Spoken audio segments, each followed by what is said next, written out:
Welcome to a wee bit of cooking. This week we're doing things slightly differently and my head chef will be dropping in to help us out. So we're making a simple apple pie. It's going to be gluten free and very tasty.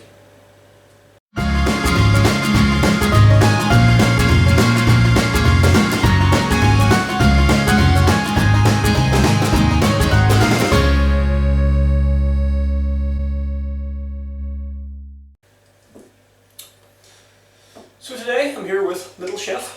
This is Lucy. Say hello. Perfect. And she's going to be helping me make an apple pie. Are you a pie? Normal pie. You're a normal pie? Are you a cutie pie? Normal pie. Just a normal pie? Okay. You're eating all my ingredients again?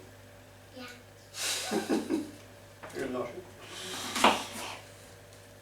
Come, let's do it. Okay. We need skills.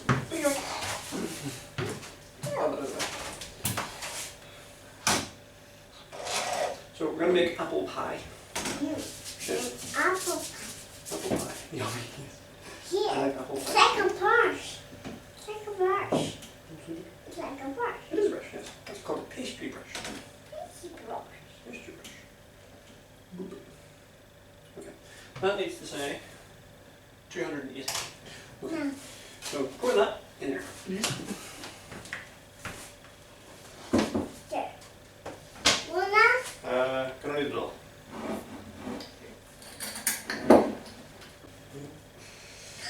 Daddy. Cubes. Cubes. Cubes are. Let's Okay. do it. Yep. Okay, you start rubbing that in. In my room. Yes, that's it. Right. Look. Nice and crumbly. Remember? Like breadcrumbs? Here, it's like sailing down. That's right, it's like sand. That's it. Keep firing them in. Oh, What about these ones? done. Okay, again. One for you, one to Lou. Turn on. Again. Can you eat them? Yeah. Sure. Not all of them. Some for the pie. You pie. Okay. Yeah. Mm. Apple.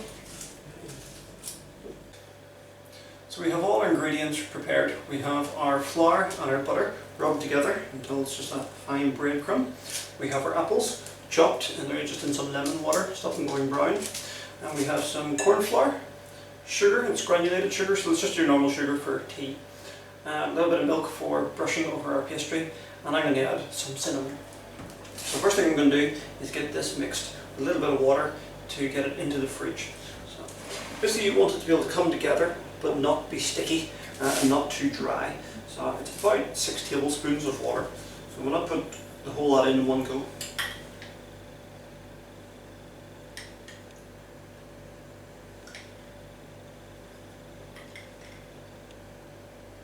So there's 4. We're going to mix it just with a normal table knife or a butter knife, something that's not sharp. So the secret with this is not to work it. You don't want to work this dough, which is what makes it perfect for gluten free. You don't want to stretch it, so you're not kneading it, working it on the table. You're combining it, rolling it into a ball, chilling it again, and then when we bring it out, we're going to roll it out flat and line the dish with it. So there's very little to actually do with the dough, which makes it great and simple. One of the key things with not stretching it when you're working it on the table is if you stretch the dough first, it then shrinks, retracts back in the oven, and we don't want to do that because we don't want it to crack. We want it to keep its shape in the tray. So that's coming together quite nicely. Another tablespoon in.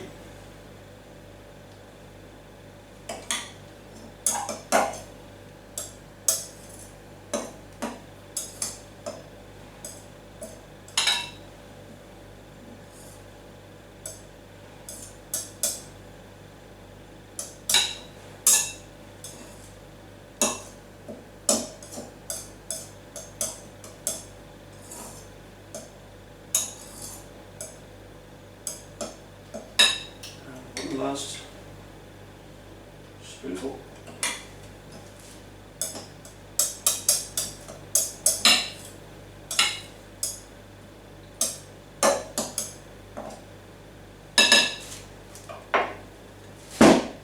just using one hand, just going to pull that together. See, it comes together quite well, so just going to do a little press just to form it into a ball. Again, you're not squeezing it, you're not crushing it together. I'm just going to press it gently here, get it into a shape so that we can get it into the cling film.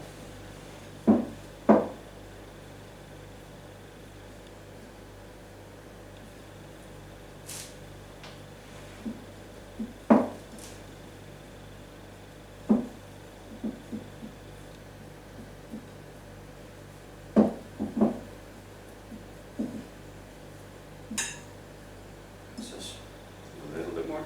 You can still feel it, it's just crumbling a little bit, but at the same time you can feel it damp. So we don't want to add more water and risk making it a wet dough. So I'm going to pop it into some cling film, pop it back in the fridge. You can pop it in the fridge for 30 minutes or in the freezer for 15. Next is our apples. Just going to drain them, get the water off them, give them a little pat down, and then mix them with the sugar, corn flour, and the cinnamon. It's up to yourself if you put cinnamon in. You can maybe add some nutmeg, maybe some 5 spice. All I'm doing is just adding a little bit of flavour to it as well as the apples. So I like something a bit more spicy, maybe a little more Christmassy. You can also add some raisins in, other kind of fruits. There are loads of recipes out there, so we're just keeping it fairly simple today, adding a little bit of cinnamon. So I'm just going to get this drained, pat dry on a cloth, take off a lot of the water, and then get it mixed. The corn flour is just to absorb any liquid that comes out of the apples during the cooking. There's less chance of it bubbling up and spilling over. So we've got our apples, peeled them, cored them, chopped them down. Traditionally you would cut them into slices. I like to cut them into smaller cubes, a good sized dice. I just like my apple a little bit smaller in pie rather than cutting through the slices. So I've got them out of the water, patted dry, and we're just going to add corn flour. So the corn flour is to absorb any moisture. We've got a teaspoon there, a little over a teaspoon of cinnamon, and our 85 grams of granulated sugar. So just give that a big mix.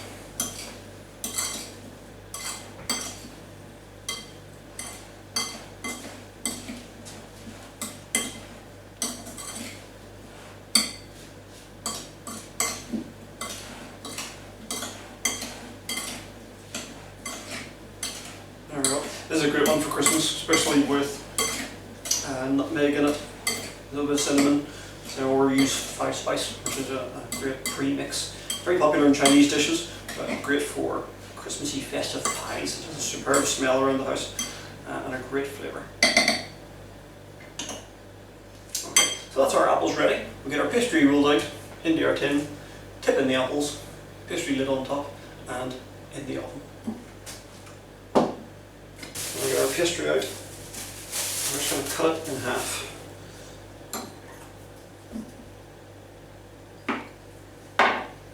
Half to work with now, and half for our lid. We'll just cover that again, keep it from drying out. I'm just going to roll this out.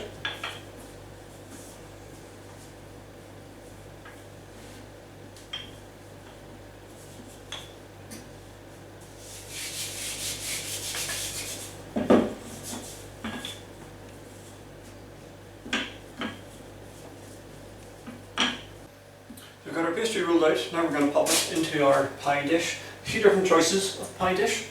Individual ramekins are quite nice. You can do little mini ones, just work out the size, put the ramekin on there, cut around it for your lid and for your lining, making sure to make it big enough to fill the ramekin.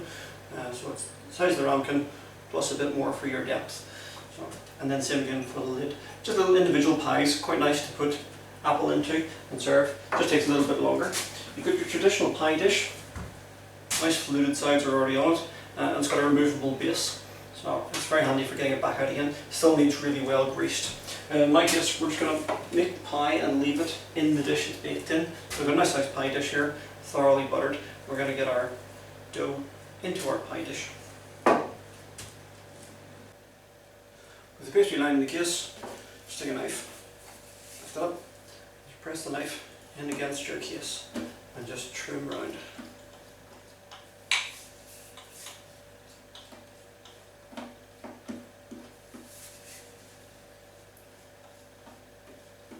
that'll leave you a nice finished edge on your pastry.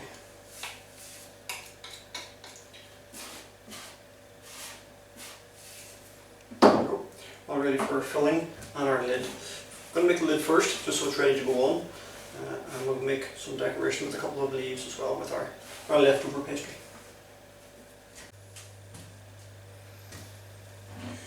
With our lid ready, just going to spoon in our apple mix.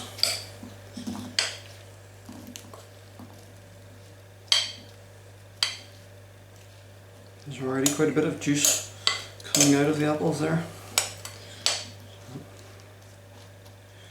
Get it spread out. It's a superb smell.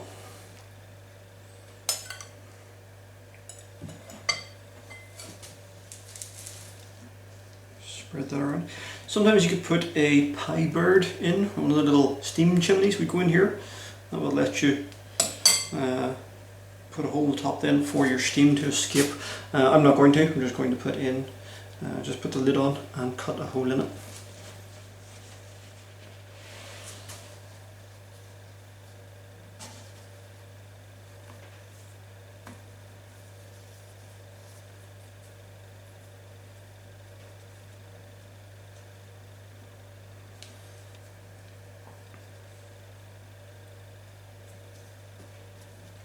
So once you get your lid on, just press it very lightly onto the existing pastry, and again you can just trim around that edge.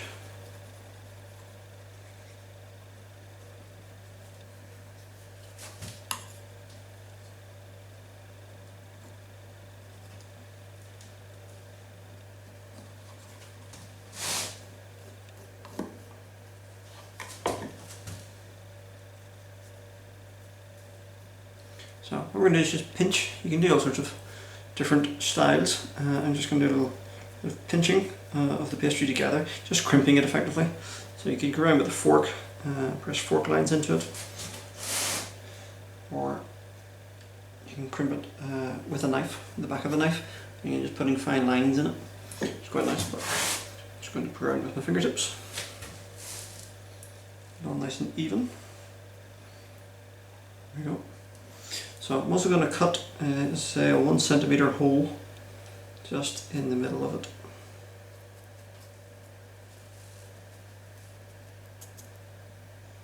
To let the steam out. So again, with your little bits of leftover pastry then, you make some decorative leaves.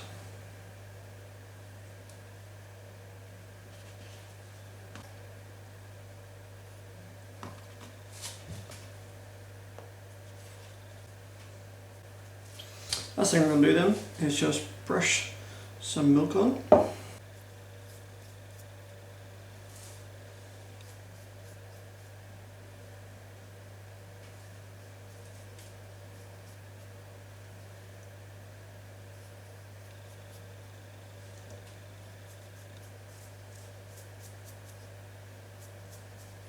This will crisp up to give it a nice crispy brown topping. And pop it in the oven. So this is our apple pie. It just come out quite nicely. It doesn't darken too much, so a little more sugar on top maybe to caramelize the top and give it a little darker appearance. It's quite nice, but it's not too sweet, so the pastry itself could use a little more sugar, but it allows each person to put their own amount on afterwards, so you can sprinkle it on to your own taste, but better undersweet than over. So it looks not too bad at all, and certainly it acts like normal pastry. It crunches and breaks up, and it's nice and crispy and a little bit flaky.